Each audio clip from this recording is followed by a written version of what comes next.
ಖಂಡಿತ ನನಗೂ ತುಂಬ ಸಿನಿಮಾಗಳು ಮಾಡಬೇಕು ಅಂತಲೇ ಆಸೆ. ಬಟ್ ಏನು ಮಾಡೋದು, ತಲೆ ಸ್ವಲ್ಪ ಫಾಸ್ಟಾಗಿ ಓಡಲ್ಲ, ಸ್ವಲ್ಪ ಸ್ಲೋ ಆಗಿ ಓಡುತ್ತೆ. ಸೊ ಆ ಸ್ಪೀಡ್ ಮೇಂಟೈನ್ ಮಾಡ್ಕೋತಾ ಇದ್ದೀನಿ. ಪ್ರತಿಯೊಂದನ್ನು ಬರಿಬೇಕಾದ್ರೆ ಅಥವಾ ಮಾಡ್ತಿರ್ಬೇಕಾದ್ರೆ ಹಿ ಗಿವ್ಸ್ ಎವ್ರಿಥಿಂಗ್, ಎಲ್ಲನೂ ಏನಿದೆಯೋ ಮೇ ಬಿ ಅವರು he gives more than what he thinks. ಇದು ಡಬ್ಬಾ ಥರ ಇದೆ ಅಂದರೆ ಅದಕ್ಕೂ ನನ್ನ 100% ಇರಬೇಕು ಆ್ಯಂಡ್ ದಟ್ ನಂದು ಬೆಸ್ಟ್ ಇರಬೇಕು.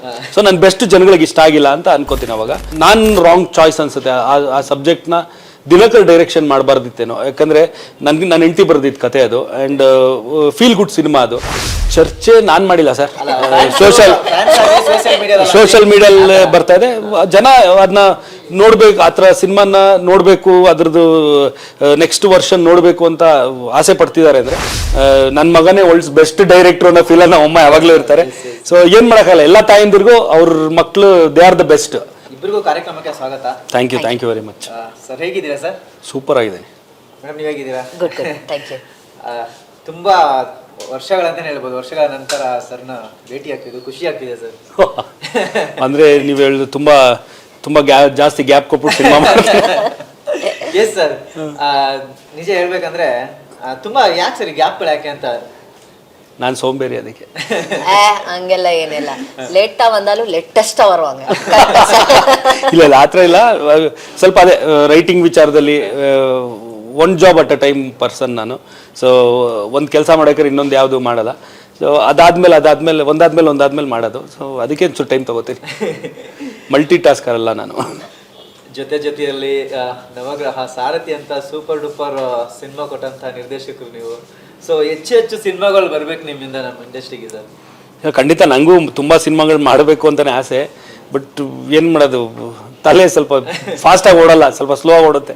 ಸೊ ಆ ಸ್ಪೀಡ್ ಮೇಂಟೈನ್ ಮಾಡ್ಕೋತಾ ಇದ್ದೀನಿ. ಅಲ್ಲ ಸರ್ ಬಂದ್ಬಿಟ್ಟು ತೀರಾನೇ ಪರ್ಫೆಕ್ಷನಿಸ್ಟು ಆ್ಯಂಡ್ ತುಂಬಾ ಪ್ಯಾಷನೆಟ್ ಅವರು. ಸೊ ಏನಾಗುತ್ತೆ ಅಂದರೆ ಪ್ರತಿಯೊಂದನ್ನು ಬರಿಬೇಕಾದ್ರೆ ಅಥವಾ ಮಾಡ್ತಿರ್ಬೇಕಾದ್ರೆ ಹಿ ಗಿವ್ಸ್ ಎವ್ರಿಥಿಂಗ್, ಎಲ್ಲನೂ ಏನಿದೆಯೋ ಮೇ ಬಿ ಅವರು he gives more than what he thinks that he can give. So ಹಾಗಾಗಿ I feel that is the reason where he takes his own sweet time to write a subject and even to shoot that. True correct ma'am. Sir ನೀವು ಜೊತೆಯಲ್ಲಿ cinema ಮಾಡಬೇಕಾದ್ರೆ so ನೀವು ಹೇಗೆ ಅಂದರೆ ಹೊಸ ನಿರ್ದೇಶಕರು ನೀವು. ಸೊ ಅಲ್ಲಿಂದ ರಾಯಲ್ ತಗೊಂಡ್ರೆ, ಸೊ ಅಂದರೆ ಒಂದು ಸಿನಿಮಾ ಮಾಡಬೇಕಾದ್ರೆ ನೀವು ಅದೇ ಮೈಂಡ್ ಸೆಟ್ ಎಲ್ಲ ಮಾಡ್ತೀರಾ ಅಥವಾ ಹೇಗೆ ಸರ್ ಅಂತ? ಹೌದು, ಎವ್ರಿ ಪ್ರಾಜೆಕ್ಟ್ ಇಸ್ ಸೇಮ್ ನನಗೆ. ನಾನು ಅದರಲ್ಲಿ 100% ಹಾಕ್ಲೇಬೇಕು. ಆ್ಯಂಡ್ ನಂದು ಜನ ನೋಡಿದಾಗ ಏನಾರ ಇದು ಡಬ್ಬಾ ಥರ ಇದೆ ಅಂದರೆ ಅದಕ್ಕೂ ನನ್ನ 100% ಇರಬೇಕು ಆ್ಯಂಡ್ ದಟ್ ನಂದು ಬೆಸ್ಟ್ ಇರಬೇಕು. ಸೊ ನನ್ನ ಬೆಸ್ಟ್ ಜನಗಳಿಗೆ ಇಷ್ಟ ಆಗಿಲ್ಲ ಅಂತ ಅನ್ಕೋತೀನಿ ಅವಾಗ. ಬಟ್ ನಾನು ಬೆಸ್ಟ್ ಕೊಡೋಕ್ಕೆ ಯಾವಾಗಲೂ ಟ್ರೈ ಮಾಡ್ತೀನಿ. ಆ್ಯಂಡ್ ಎವ್ರಿ ಪ್ರಾಜೆಕ್ಟು ಲರ್ನಿಂಗ್ ಪ್ರೋಸೆಸ್ಸೇ. ಫಸ್ಟ್ ಸಿನಿಮಾನೇ, ಅದರಲ್ಲೂ ತುಂಬ ಕಲಿಯೋದಿರುತ್ತೆ, ತಿಳ್ಕೊಳ್ಳೋದಿರುತ್ತೆ. ಸೊ ಆ ರೀತಿಲೇ ಜರ್ನಿ ಹೋಗ್ತಾ ಇರುತ್ತೆ. ಜೊತೆಲಿ ಮಾಡಿದಾಗ ಹೌದು, ಅಲ್ಲಿ ಸ್ವಲ್ಪ ಸಿನಿಮಾ ಹೆಂಗೆ ಬಿಸ್ನೆಸ್ ಆಗುತ್ತೆ, ಯಾವ ಥರ ದುಡ್ಡು ಬರುತ್ತೆ ಅದರದ ಬಗ್ಗೆ ನಾಲೆಜ್ ಇರಲಿಲ್ಲ. ಈಗ ಒಂಚೂರು ಅದು ಸ್ವಲ್ಪ ಈ ಡಿಸ್ಟ್ರಿಬ್ಯೂಷನ್ನು ಅವೆಲ್ಲ ತಿಳ್ಕೊಂಡ್ಮೇಲೆ ಸ್ವಲ್ಪ ಅದೊಂಚೂರು ನಾಲೆಜ್ ಬಂದಿದೆ. ಅಷ್ಟು ಬಿಟ್ಟರೆ ಮೈಂಡ್ ಸೆಟ್ ಸೇಮೇ. ಸರ್ ಎಲ್ಲ ಸಿನಿಮಾನು ದೊಡ್ಡ ಮಟ್ಟಿಗೆ ಸಕ್ಸಸ್ ಆಗಲಿ ಅಂತಲೇ ಒಬ್ಬ ನಿರ್ದೇಶಕ ಮಾಡೋದು. ಸೊ ನೀವು ಮಾಡಿದಂಥ ಸಿನಿಮಾ ಕೆಲವೊಂದು ನೀವು ಅಂದ್ಕೊಂಡಿರೋ ಮಟ್ಟಿಗೆ ಹೋಗಿರಲ್ಲ, ಅದು ಹೋಗಿಲ್ಲ. ಸೊ ಹಾಗೇನಾದ್ರು ನಿಮ್ಗೆ ಬೇಜಾರಾಗಿದ್ದು ಉಂಟಾ ಆ ಟೈಮಲ್ಲಿ ಅಂತ? ಬೇಜಾರೇನಿಲ್ಲ, ಅಗೇನ್ ಲರ್ನಿಂಗ್ ಪ್ರೋಸೆಸ್ ಅದು. ಈಗ ನೀವು ಲೈಫ್ ಜೊತೆ ಸೆಲ್ಫಿ ಬಗ್ಗೆನೇ ಮಾತಾಡ್ತಿರೋದು. ಹೌದು, ಮೋಸ್ಟ್ಲಿ ನಾನು ರಾಂಗ್ ಚಾಯ್ಸ್ ಅನ್ಸುತ್ತೆ. ಆ ಸಬ್ಜೆಕ್ಟ್ನ ದಿನಕರ್ ಡೈರೆಕ್ಷನ್ ಮಾಡಬಾರ್ದಿತ್ತೇನೋ, ಯಾಕಂದರೆ ನನ್ನ ಹೆಂಡತಿ ಬರೆದಿದ್ದು ಕತೆ ಅದು. ಆ್ಯಂಡ್ ಫೀಲ್ ಗುಡ್ ಸಿನಿಮಾ ಅದು. ಜನ ಆ್ಯಕ್ಚುಲಿ ಜೊತೆಲೂ ಅಷ್ಟೇ feel good cinema and love story.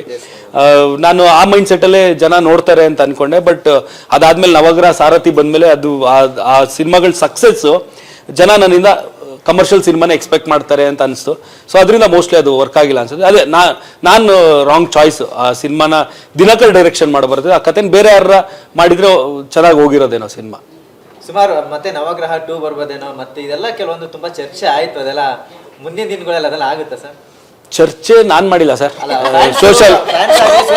Social ಮೀಡಿಯಲ್ಲಿ ಬರ್ತಾ ಇದೆ. ಜನ ಅದನ್ನ ನೋಡ್ಬೇಕು, ಆ ಥರ ಸಿನಿಮಾನ ನೋಡಬೇಕು, ಅದ್ರದ್ದು ನೆಕ್ಸ್ಟ್ ವರ್ಷನ್ ನೋಡಬೇಕು ಅಂತ ಆಸೆ ಪಡ್ತಿದ್ದಾರೆ. ಅಂದರೆ ಗೊತ್ತಿಲ್ಲ, ಮಾಡ್ಬೋದೇನೋ ಮುಂದಕ್ಕೆ. ಬಟ್ ಈಗ ಸದ್ಯಕ್ಕೆ ಆ ಮೈಂಡ್ ಸೆಟ್ ಇಲ್ಲ ನಂದು. ಮಾಡ್ಬೋದು ಫ್ಯೂಚರಲ್ಲಿ, ಯಾವಾಗಾರ ಒಂದು ನವಗ್ರಹ 2 ಮಾಡ್ಬೋದು. ಈಗ at present concentration only on royal. Madam, ಈ ರಾಯಲ್ ಸಿನಿಮಾದಲ್ಲಿ ನಿಮ್ಮ ಪಾತ್ರದ ಬಗ್ಗೆ ಹೇಳಿದ್ರೆ ಸೊ ಹೇಗಿರುತ್ತೆ ಅಂತ ನಿಮ್ಮ ಪಾತ್ರ? ತುಂಬಾನೇ ಒಂದು ಇಮೋಷನಲ್ ಆಗಿ sentiment and a very strong character. I should thank Thoogudeep sir for giving me a role like that. ತುಂಬ ಚೆನ್ನಾಗಿದೆ, ಜನರಿಗೆ ಇಷ್ಟ ಆಗುತ್ತೆ ಅಂತ ಅನ್ಕೊಳ್ತೀನಿ. ಓಕೆ ಸರ್, ರಾಯಲ್ ಸಿನಿಮಾ ಕಥೆ ಮಾಡಬೇಕಾದ್ರೆ ಸೊ ನೀವು ವಿರಾಟ್ ಅವ್ರನ್ನ ಇಟ್ಕೊಂಡೆ ಮೈನಲ್ಲಿ ಕತೆ ಮಾಡಿದ್ದು ಅಥವಾ ಹೇಗೆ ಸರ್ ಬೇರೆ ಬೇರೆ ನಟರು? ಇಲ್ಲ, ಇದು ಆ್ಯಕ್ಚುಲಿ ರಾಯಲ್ ಕತೆ ಬಂದು ನಂದಲ್ಲ ಕತೆ. ರಘು ನಿಡುವಳ್ಳಿ ಅಂದ್ಬಿಟ್ಟು ನಮ್ಮ ಸಿನಿಮಾ ಡೈಲಾಗ್ ರೈಟ್ರು ಅವ್ರದ್ದು ಕತೆ. ಸೊ ಆ ಕತೆ ಅಂದರೆ ಲೈನ್ ಅವ್ರದ್ದು, ಆ ಲೈನ್ ಹಿಡ್ಕೊಂಡು ಆಮೇಲಿಂದ ಫುಲ್ ನಮ್ದೊಂದು ದೊಡ್ಡ ಸ್ಕ್ರೀನ್ ಪ್ಲೇ ರೈಟಿಂಗ್ ಟೀಮ್ ಇತ್ತು. ಸೊ ಆ ಟೀಮ್ ಅವರೆಲ್ಲ ಕೂತ್ಕೊಂಡು ರಘು ನಿಡುವಳ್ಳಿ, ಶೈಲೇಶ್ ಅಂತ, ಆಮೇಲಿಂದ ರಾಘವೇಂದ್ರ ನಾಯಕ್ ಅಂತ ಅವರು ಡೈರೆಕ್ಟ್ರು, ಆ್ಯಂಡ್ ಶಾನ್ ಅವರು ಒಬ್ಬರು ಡೈರೆಕ್ಟ್ರು, ಆ್ಯಂಡ್ ನಮ್ಮ ಎಕ್ಸಿಕ್ಯೂಟಿವ್ ಪ್ರೊಡ್ಯೂಸರ್ಸು ಪ್ರೇಮು ಮತ್ತು ಜಯಂತ್ ಇವರು ಎಲ್ಲ ಕೂತ್ಕೊಂಡು, ನೀವನ್ ವಿರಾಟ್ ಎಲ್ಲ ಕೂತ್ಕೊಂಡು ಈ ಸಿನಿಮಾ ಈ ರೀತಿಲಿ ಜರ್ನಿ, ಈ ಕತೆ ಕ್ಯಾರೆಕ್ಟ್ರು ಹಿಂಗೆ ಜರ್ನಿ ಆಗಬೇಕು ಅಂತ ನಾನು ಡಿಸೈಡ್ ಮಾಡಿದೆ. ಎಲ್ಲರೂ ಸೇರಿಕೊಂಡು ಸ್ಕ್ರೀನ್ ಪ್ಲೇ ಮಾಡಿರೋ ಸಿನಿಮಾ. ಕತೆ ನಂದಲ್ಲ, ರಘು ನಿಡುವಳ್ಳಿ ಅವ್ರು ಬರ್ತಿರುತ್ತೆ. ಮೊನ್ನೆ ಅಷ್ಟೇ ನೋಡ್ತಿದ್ವಿ ಒಂದು ಲಾಂಗ್ ಜರ್ನಿ ಇಂಟರ್ವ್ಯೂ, ವಿರಾಟ್ ಅವರು ನೀವು ಹೋಗ್ತಿದ್ರಿ, ಸೊ ಮೈಸೂರಿಗೆಲ್ಲ ಹೋದ್ರಿ. ಸೊ ಏನೆಲ್ಲ ಕಾಡ್ತು ಸರ್ ನೆನ್ಕೊಳ್ಳೋ? ನಿಮ್ಮ ಮನೆಯಾಗ ಹೋಗಿದ್ರಿ? ಇಲ್ಲ, ಅದು ಬಾಲ್ಯ ನೆನ್ಕೊಳ್ಳಲ್ಲ ಹಂಚ್ಕೊಳ್ತಿದ್ರಿ. ಅದು ಆ್ಯಕ್ಚುಲಿ ಅದ್ರ ಐಡಿಯಾ ಬಂದ್ಬಿಟ್ಟು ನಮ್ಮ ಎಕ್ಸಿಕ್ಯೂಟಿವ್ ಪ್ರೊಡ್ಯೂಸರ್ ಜಯಂತ್ ಐಡಿಯಾ, ಈ ಥರದೊಂದು ಪ್ರಮೋಷನ್ ಆ್ಯಕ್ಟಿವಿಟಿ ಮಾಡೋಣ ಚೆನ್ನಾಗಿರುತ್ತೆ. ಯಾಕಂದರೆ ನಾನು ಸ್ವಲ್ಪ ದಿನ ಬರೀ ಇದ್ರದ್ದು ಪೋಸ್ಟ್ ಪ್ರೊಡಕ್ಷನ್ ವರ್ಕಲ್ಲೇ ತುಂಬ ಬ್ಯುಸಿ ಆಗ್ಬಿಟ್ಟಿದೆ. ಆ್ಯಂಡ್ ಜಯಣ್ಣನೂ ಹೇಳಿದ್ರು, ಅಪ್ಪಾಜಿ ಈಗ ಜಾನ್ವರಿಗೆ ಸಿನಿಮಾ ರಿಲೀಸ್ ಮಾಡ್ತಾ ಇದ್ದೀವಿ, ಸ್ವಲ್ಪ ಪ್ರಮೋಷನ್ ಏನೋ ಒಂಚೂರು ಸ್ಟಾರ್ಟ್ ಮಾಡೋಕ್ಕೆ ಏನೋ ಒಂದು ಪ್ಲ್ಯಾನ್ ಮಾಡು ಹಂಗೆ ಹಿಂಗೆ ಅಂತ. ಸೊ ಅವಾಗ ಅದನ್ನು ಐಡಿಯಾನ ಹೇಳಿದ್ದು ಜಯಂತು. ಸೊ ಮಾಡೋಣ ಒಂದು, ಅಂದರೆ ಬೀಂಗ್ ಮೈಸೂರಿಯನ್ ನಾನು, ಇವನ್ ನಮ್ಮ ಹೀರೋನು ಮೈಸೂರವರೇ.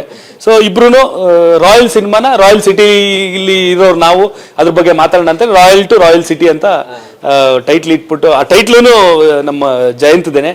ಸೊ ಇಟ್ಬಿಟ್ಟು ಅಲ್ಲಿ ಅಂದರೆ ಒಂದು ಎಮೋಷನ್ನು, ಮೈಸೂರವ್ರಿಗೆ ಮೈಸೂರು ಚಾಮುಂಡಿ ಬೆಟ್ಟ ಅಂದಾಗ ಒಂದು ಎಮೋಷನ್ಸು. ಸೊ ಅದನ್ನೆಲ್ಲ ತೋರಿಸ್ಕೊಂಡು ನಮ್ಮ ಚೈಲ್ಡ್ಹುಡ್ ಹೆಂಗೆ ಎಲ್ಲೆಲ್ಲಿದ್ವಿ, ಏನೇನು ಮಾಡ್ತಿದ್ವಿ, ಇನ್ನೂ ಜಾಸ್ತಿ ಏನೇನೋ ಮಾತಾಡಿದ್ವಿ. ಬಟ್ ಅದೆಲ್ಲ ಹೇಳೋದು ಬೇಡ, ಸ್ವಲ್ಪ ಕ್ರಿಸ್ಪಿಯಾಗಿ ಹೇಳೋಣ ಅಂದ್ಬಿಟ್ಟು ಚಿಕ್ಕದಾಗಿ ಎಡಿಟ್ ಮಾಡಿದ್ರು. ಖುಷಿ ಆಯಿತು. ಒಂದು ಆ ಜರ್ನಿ ಅಂದರೆ ಈ busy post production work busily ಒಂದು ಸಣ್ಣಗೆ ಒಂದು 2 days ಒಂದು ಬ್ರೇಕ್ ಸಿಕ್ದಂಗೆ ಆಯಿತು. ಒಂದು ಮಜಾ ಇತ್ತು ಅದು. ಸಮ ಹೇಗಿದ್ದೀರಾ ಸರ್? ಚೆನ್ನಾಗಿದ್ದಾರೆ. ಅದೇ 72 years ಏಜು. ಸ್ವಲ್ಪ ಫಿಸಿಕಲಿ ವೀಕ್ ಆಗಿದ್ದಾರೆ, ಬಟ್ ಮೆಂಟಲಿ ತುಂಬ ಸ್ಟ್ರಾಂಗ್ ಆಗೇ ಇದ್ದಾರೆ, ಆರಾಮಾಗಿದ್ದಾರೆ ಈಗ. ಸೊ ಸಿನಿಮಾದ ಸಾಂಗ್ಸ್ಗಳೆಲ್ಲ ನೋಡಿದ್ರೆ ನೋಡಿ ಹೇಗೆ ಎತ್ತವ್ರಿಗೆ ಹೆಗ್ಣಾಂಬುದು ಸರ್, ನಾವು ಏನೇ ಮಾಡಿದ್ರು ಸೂಪರ್ ಆಗಿದೆ ಅಂತ ಹೇಳ್ತಾರೆ. ಆ್ಯಂಡ್ ನಮ್ಮ ಅಮ್ಮನ ನಂಬಿಕೆ ಪ್ರಕಾರ ನನ್ನ ಮಗನೇ ವರ್ಲ್ಡ್ಸ್ ಬೆಸ್ಟ್ ಡೈರೆಕ್ಟ್ರು ಅನ್ನೋ ಫೀಲ್ ನಮ್ಮ ಅಮ್ಮ ಯಾವಾಗಲೂ ಇರ್ತಾರೆ. ಸೊ ಏನು ಮಾಡೋಕ್ಕಾಗಲ್ಲ, ಎಲ್ಲ ತಾಯಂದಿರಿಗೂ ಅವ್ರ ಮಕ್ಕಳು they are the best. So ಆ ಫೀಲಲ್ಲಿ ಇರ್ತಾರೆ. ಅವ್ರು ಏನೇ ಹೊಗಳಿದ್ರು ನಾನು ಹೌದಾ ಓಕೆ ಖುಷಿ ಆಯ್ತಾ ಅಂತ ಕೇಳ್ಕೊಂಡು ಸುಮ್ಮನೆ ಆಗ್ತೀನಿ ಹೊರತು ಅದನ್ನ ತಲೆಗೆ ತಗೊಳ್ಳಲ್ಲ. ಯಾಕಂದ್ರೆ ಒಂದು ಪ್ರೀತಿಲಿ ಹೇಳಿರ್ತಾರೆ ಚೆನ್ನಾಗಿಲ್ದಿರೋದು ಸೂಪರ್ ಆಗಿದೆ ಅಂತಾರೆ. ಸೊ ಖುಷಿ ಆಗುತ್ತೆ ಅವ್ರು ನೋಡಿ, ನಮ್ಮ ವರ್ಕ್ನ ನೋಡಿ ಅವ್ರು ಖುಷಿ ಪಡೋದು ನೋಡಿ ಕೇಳಿದಾಗ ಖುಷಿ ಅಂತೂ ಆಗುತ್ತೆ ಆಸ್ ಎ ಮಗ. Yes sir. ಸರ್ ಅಂದರೆ ಜೊತೆಯಲ್ಲಿ ನವಗ್ರಹ ಟೈಮಲ್ಲೆಲ್ಲ ಈ ಪ್ರಮೋಷನ್ ವಿಚಾರ ಮಾತಾಡೋದಾದ್ರೆ, ಸೊ ಆಗಿನ ಪ್ರಮೋಷನ್ಗೂ ಈಗ ರಾಯಲ್ ಪ್ರಮೋಷನ್ಸ್ಗೂ ಏನು ಬದಲಾವಣೆ ಕಂಡ್ರಿ ನೀವು ಅಂತ? ತುಂಬಾ ಬದಲಾವಣೆ ಇದೆ. ಅವಾಗ ಸೋಷಿಯಲ್ ಮೀಡಿಯಾನೇ ಇರಲಿಲ್ಲ. ಜೊತೆಲಿ ಮಾಡ್ಬೇಕಾದ್ರೆ ನಾವಾಗ ಸಿನಿಮಾ ರಿಲೀಸ್ ಮಾಡಿದ್ದೇವೆ ಬರೀ 21 ಥಿಯೇಟ್ರಲ್ಲಿ. ಈಗ ರಿಲೀಸೇ ಬೇರೆ ಥರ ಹೋಗಿದೆ, 150-200 ಥಿಯೇಟ್ರಿಗೆ ಹೋಗಿದೆ. ಆ್ಯಂಡ್ ಅವಾಗ ನೆಗೆಟಿವ್ ಅಲ್ಲಿ ರಿಲೀಸ್ ಮಾಡ್ತೇವೆ, ಈಗ ಡಿಜಿಟಲ್ ಅಲ್ಲಿ ರಿಲೀಸ್ ಮಾಡ್ತೇವೆ. ಸಾಕಷ್ಟು ಬದಲಾವಣೆಗಳಾಗಿದೆ. ಸಿನಿಮಾ ಪ್ರೋಸೆಸ್ ಸೇಮ್, ಖರ್ಚಾಗದ್ದು ಸೇಮೆ. ಅವಾಗ 10 ರೂಪಾಯಿಗೆ ಸಿಗ್ತಿದ್ದ ವಸ್ತು ಈಗ 500 ರೂಪಾಯಿಗೆ ಆಗಿದೆ. ಆ ಥರ ಬಜೆಟ್ ವೇರಿಯೇಷನ್ ಆಗಿದೆ ಹೊರತು ಸಿನಿಮಾ ಮೇಕಿಂಗ್ ಪ್ರೋಸೆಸ್ ಸೇಮ್. ನಾವು ಅಲ್ಲೂ ಕತೆ ಹೇಳಿದ್ವಿ, ಇಲ್ಲೂ ಕತೆ ಹೇಳ್ತಾ ಇದೀವಿ ಅಷ್ಟೇ. ಆ್ಯಂಡ್ ಅಲ್ಲೂ ಏನು ಎಫರ್ಟ್ ಹಾಕಿದ್ವಿ, ಅಲ್ಲಿಗಿಂತ ಈಗ ಒಂಚೂರು ಕಾಂಪಿಟೇಷನ್ ಜಾಸ್ತಿ ಇದೆ. ಅವಾಗ ಬರೀ ಕನ್ನಡ ಸಿನಿಮಾದ ಜೊತೆ ಮಾತ್ರ ಕಾಂಪೀಟ್ ಮಾಡಬೇಕಿತ್ತು. ಈಗ ಎಲ್ಲ ತಮಿಳು, ತೆಲುಗು, ಮಲಯಾಳಂ, ಹಿಂದಿ ಎಲ್ಲ ಭಾಷೆಗಳ ಸಿನಿಮಾಗಳ ಜೊತೆಲಿ ಕಾಂಪೀಟ್ ಮಾಡಬೇಕು.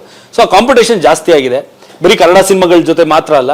ಸೊ ಆ ರೀತಿಲಿ ಅದು ಸ್ಕೇಲ್ ದೊಡ್ಡದಾಗಿದೆ. ಆ್ಯಂಡ್ ಅವಾಗ ಜೊತೆಲಿ ಮಾಡಿದ್ದು ಬರೀ 1.5 ಕೋಟಿ ರೂಪಾಯಿ ಇಲ್ಲಿ ಬಜೆಟಲ್ಲಿ, ಈಗ 15 ಕೋಟಿ ಆಗಿದೆ. ಸೊ ಅಲ್ಲೇ ಬಜೆಟ್ ವೈಸು ತುಂಬ ದೊಡ್ಡದಾಗೋಗಿದೆ. ಸೊ ಆ ಥರ